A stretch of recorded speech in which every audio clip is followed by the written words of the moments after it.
Hey guys, DibtheAwesome here to give you another Monster Legends Guides, where we talk about monsters' moves, their rune sets, partners, all that jazz. Today we are looking at Sylvannis, who is the new premium monster for this month. Merry Christmas, by the way. I am doing this video on Christmas Day. I wanted to save these videos for Christmas Day. I'm going to be doing a video on Sylvannis, Aran, Brunhilde, and Taiga today. I'm pretty sure you guys want to know my overall thoughts on each one and all of that jazz. I'm going to be talking about Sylvannis first on the list because it's the one that intrigues me the most. I really am interested into this monster. It's a really nice monster. It's really cool. Is it the best nature monster of all time? No, it's a really good monster. In all honesty, it's up there in the top. It's up there. It's one of the top tier nature monsters at the moment because it's a really good monster. Instead of just hearing me say, "Oh, it's a really good monster," I'll talk about it. Let me read the description. I usually don't do this, but this one has a really funny description. When a species of horrible monsters come to destroy the Sylvannis border in order to build a parking lot. So this guy, yeah, okay. In order to build a parking lot, all the trees come together to life, pulled to themselves from the ground and crowded together, producing a huge ball of energy. Now Sylvannis is not a force, but a powerful monster. It's funny because this is basically a whole bunch of trees got pissed for monsters trying to like tear down the forest to make a parking lot. You know how angry you would be if you found out someone was going to take your home and make it into a fucking parking lot. This guy's got a great description. I love this guy's description. It's a really great one. It's really funny. Really nice. So yeah, here's everything you need to know about Sylvannis. His power is 3,498. This is an exceptional power. It's a very great power and all that jazz. It goes above, it's a little bit above the gospel power of 465. This is great. This is nice, solid.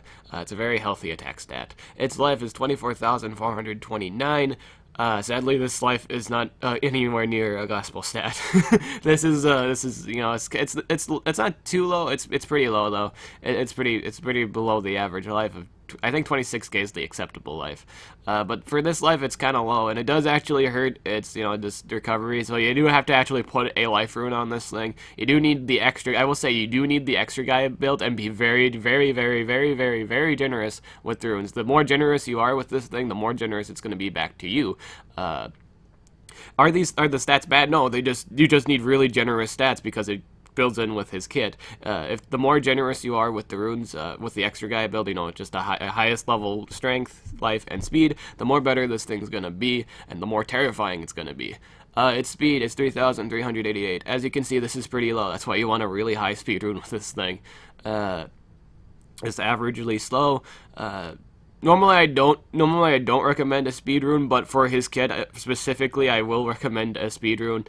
Just so you can be ahead. You do want a speed rune on this thing. I don't usually recommend a speed rune, but for this one specifically, you do kind of need a speed rune. Just to take advantage of the rest of his kit, because he's kind of an attacking supportive monster. You will see that in his kit. He is attacking supportive. His ultimate Solar Blast deals very heavy nature damage to all enemies, may burn all targets, and give regeneration to all allies. This is a fantastic ability. I will say this. This ultimate is terrifying, and the fact that it gives burning to all your enemies and it gives you regen.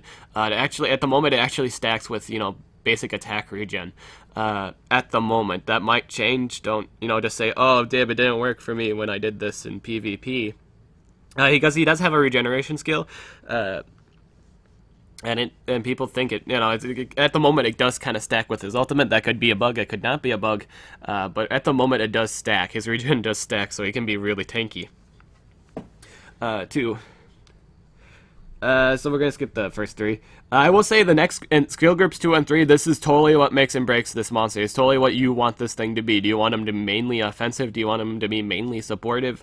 It's totally up to you. Depending on what you choose from these this whole group of these whole 6 choices of moves you're gonna see here, it's totally gonna make and break them. One move is totally gonna have to run on any set, just in particular, and that is Stem Impact. This deals very heavy special damage. It's a 0-turn cooldown move with 60 damage, 28 stamina. You do need to run this move. This move is pretty relevant. It's a pretty great move. In all honesty, it's a great move. It's spammable, it's 60 damage, and it's really great. Replenishing Beam stuns itself, heals by 100%, gains gains damage boost, requires cooldown. This might seem like a really terrible move. I mean, just because it stuns you, but you gotta realize it gives you 100% heal back, and it gives you a damage boost, and there's a way to get around it. If you're this is a very specific move you use on specific situations. So you can have probably 2 Sylvannises or something like that. You can have a few Sylvannises for a few different sets. I will say you can have quite a few different sets with this thing.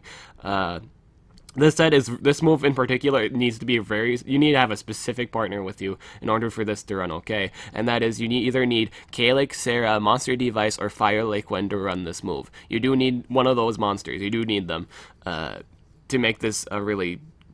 This move, if you use this move with any of those monsters, this thing will never die, period. Unless you just get double damage, fire damage. This thing never dies. This thing's never gonna die if you have this move on, and you have a partner that can sustain you, or just they can't do critical damage. They don't deal enough damage within the time frame. This thing can stay alive forever. This thing does have the power to do that. He's a very bulky monster. If you build him the extra guy build, and if it just rolls with it, it's just really tanky. It's a real pain in the butt to deal with if you have this move. The reason why I recommend Fire Lake Wind is immune to stun, and if you're just in like a nature fire war or something like that, and there's just stunning on the enemy team, you can Fire Lake Wind is immune to stun. You can give double damage and stuff like that to Sylvannis and remove the stun if you ever get stunned and all that jazz. You also can remove burning. I mean, Fire Lake can also get immunity to burning to monsters too. He can do that too. This is overall good sustainability. It pretty much makes Sylvannis immune to the most common DOTs like poison and burning. If you do hear background noise, I'm sorry. Lethal Flare deals low nature damage to all enemies, may poison all targets, requires cooldown. You may run this move. I will say this one's an option. You might run it on all sets, you might not. But yeah, this is his dot damage. This is his poison damage. It combos well with his ultimate, but if you don't get your ultimate, it's just a 30 damage AoE. It's not too great. It's not too heavy hitting. It's just... In fact, it costs a lot of stamina for 30 damage. That's not too high. It's more so a supportive move than anything else. But you can build it with damage. You can make it damage. If you wanted to do 2 strengths and a life, you can do that, or 2 strengths and a speed, whatever floats your boat. But this is mainly a supportive move. You may or may not run it. But in an offensive set, yeah, you can run it. Yeah, you can run it on both sets. Noxus Splinter. This deals 65 damage, 2 turn cooldown, 31 stamina, and it poisons target. This is a really good move. He kind of took a page from Plymouth. He kind of did. With the special damage and the poison, but he didn't take all the page. He didn't take the whole page. He took like a little bit of it because it doesn't give him 30% heal. If this guy had a percentage heal, a self-percentage heal when he attacks, this thing would be really good, like stupid great. I mean, like it'd be very sustainability. It'd be very sustainable. He doesn't have that though. He doesn't have a 30%. He doesn't have a self-healing 30% heal or something like that, like other nature monster does. And that kind of hurts him in the long. It does kind of hurt him in the long run. But he does do a lot of damage. He still does a lot of damage. He can still do damage. I will say you can. Yeah, I'd say this is a move you probably want to run on a damage set. Just to have that 5 more power plus a poison move. It's not a bad idea. It's just not. It's not a bad idea at all. Vital Sat. This deals moderate nature damage, gains regen. Requires cooldown. Even though this is like it's 45 damage, not too high of a move. It gives them regen. You gotta look into that. It gives them regen. It gives them sustainability. It kind of patches. It just kind of heals them. This is why you kind of want to build a life rune on it too. Just an extra guy build to take advantage of this regen. You can do 2 damage and stuff like that. But you won't be able to take the fullest advantage of this move unless you have a life rune on it, which is why you want the highest level strength runes and life runes and speed runes you can put on this thing. You do want to invest some time into that. It will come out as a really good monster if you do.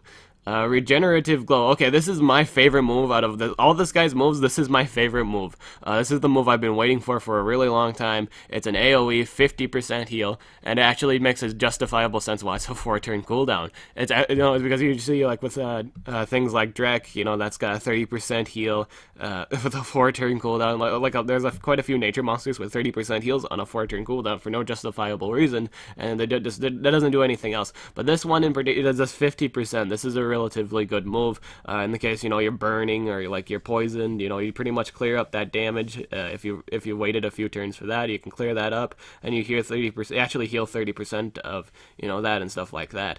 This is a relatively nice move. I will say you probably want to run this on any set. This is a really great move, and overall, this is great sustainability for everybody on your team. It's great for 2 elements in a legendary war. It's just really great for those specific situations. Do bring it for those situations, or just 2v2.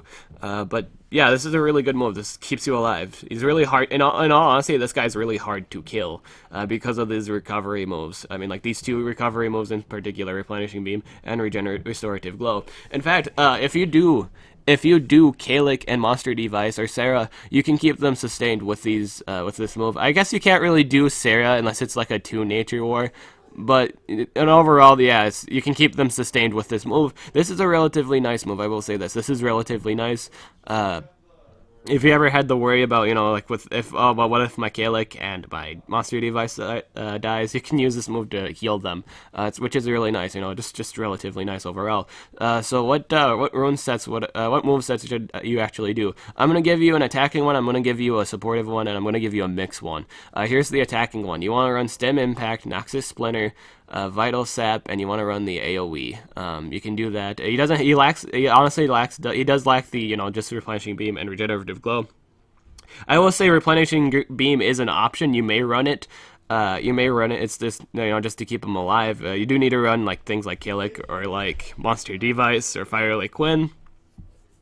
But yeah, this is an option if you have one of those monsters on you at that moment. But for just overall the damage set, just Stem Impact, Noxus Splinter, Vital Sap, and Lethal Flare. I kind of just replaces, because this one kind of gives you a damage boost too. This one just gives you regen. But yeah, you can dictate whether or not it's a better idea over Vital Sap. Either or is a great idea. In all honesty, either or is a great idea because it keeps them sustained either way. You do need a specific monster comps to to run this move, but Vital Sap is just universally you can run it in any set. So yeah, Stem Impact, Noxus Splinter, Vital Sap, and Lethal Flare for the offensive set. Just purely offensive. The set is purely offensive.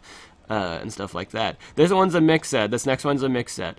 You want to run Stem Impact, Lethal Flare, Vital Sap, and Restorative Glow. Why would I recommend this set and not say, oh, you should probably put Noxus Splinter on this thing? You shouldn't put Noxus Splinter on this thing because this is a mix set. It kind of takes advantage of everything he does. Just because he can poison everything. Just do the DOT. Damage over time. Poison everything. Vital Slap, take advantage of his regen, and this set is gonna require you to use the extra guy build. So if you use the extra guy build, you're gonna do the just complete regen. You got the regen. You got the 50% heal. So essentially, if you're like really hurt, you do Restorative Glow. Then or you do like the Vital Sap first, and then you do Restorative Glow. You're gonna be healing back 70% of your hit points. So that's pretty great. And then since you're poisoned, you're taking less damage too with the Lethal Flare. And the Stem Impact is just, I don't really need to explain that much. Again, it's pure damage, it's great damage. This next set is purely supportive. I will say this next set is just purely supportive. This is a support. If you wanted to make them purely supportive, you need Restorative Glow, you need Replenishing Beam, Lethal Flare, and you need Stem Impact. Or you can, yeah, you probably need that. You do need Stem Impact, you have to run it, just because it's its neutral damaging move. With this set, it's more so taking advantage of his overall tankiness. You can switch, if you don't like the idea of Replenishing Beam, you can swap that out for Vital Sap. Really, the idea with this one is, you poison them, obviously the first turn you can poison them if you got like a Denier or something like that. You set up the poison the first turn, and then you can, just whittle them down over time with Stem Impact. And then when you actually get hurt or something like that, you can do Restorative Glow. If you're really hurt, you can use Replenishing Beam just to patch up, your damage and stuff, like your overall being damaged and stuff like that. This set you can do pretty much speed and 2 lives. The main idea here is just staying out as long as possible, and you can totally do that. If you put a speed and 2 lives on this is a purely supportive set, you'll be out there forever. You won't die. In all honesty, you're not gonna get bursted to death. You might have a problems running this set specifically because this can't burst down some things like Judgment. You're gonna have problems fighting Judgment because he's got regen, he's got self healing. He might burst you down, and he might burst you down. He might not though. It might depend. It's gonna take a really long time. You might actually just rage quit at some point. It's just too much regen for you to deal with. Just from Judgment in general. Yeah, you might have troubles with Judgment. So yeah, overall, in terms of like runes, again, it totally depends on the situation. Again, extra guy build is his best build, damage, life, and strength. I think the mix. I really like the mix set the best. You can go ahead and say which one you like the best in the comments below.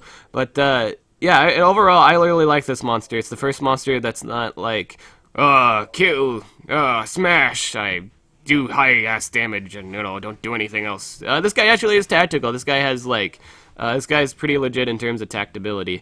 It takes thought, and I really like this monster. I do like it. Is it worth 300 gems? Yeah, if you like it, yeah, I will say yeah, it's a good competitive monster. If you have really high level runes, do put it on this thing. Do that. If the more generous you are to this thing, the more generous it will be back to you. And it's kind of cool that this is a this is kind of December premium monster because it's kind of like it's like. Yeah, it's a pretty cool monster. It's pretty a seasonal monster. It'll remind this monster in particular reminds me a lot like Bard from League of Legends, which is pretty cool. It's kind of cool. And overall, its designs are nice. It's it's just overall a great monster. So yeah, that's everything you need to know about Sylvannis. If you need to ask me anything else about Sylvannis, like if you have any personal questions or just like honest and all over thought of my overall view or just anything in general about Sylvannis, please let me know in the comments below. Again, Merry Christmas. I hope you guys have a very happy day with your family and friends. I'm DibtheAwesome. I'll catch you guys later.